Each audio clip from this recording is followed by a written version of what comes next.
12 декабрь Залкар жазуучу Чыңгыз Айтматовдун туулган күнү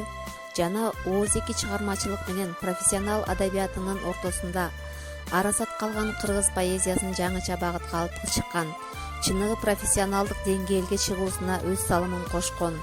аз жашаса да кыргыз адабиятына ат көтөргүс эмгек жасаган акын Алык Лосмоновдун көз жумган күнү катары белгилүү. Мына ушул эки символикалуу датаны эске алуу менен 2011 жылдын 23 январында Кыргыз Республикасынын Жогорку Кеңешинин атайын токтому аркылуу ошол кездеги Жогорку Кеңештин депутаты акын Эгемберди Ерматов агайыбыздын демилгеси менен 12 декабрь улуттук адабияты күнү деп кабыл алынган.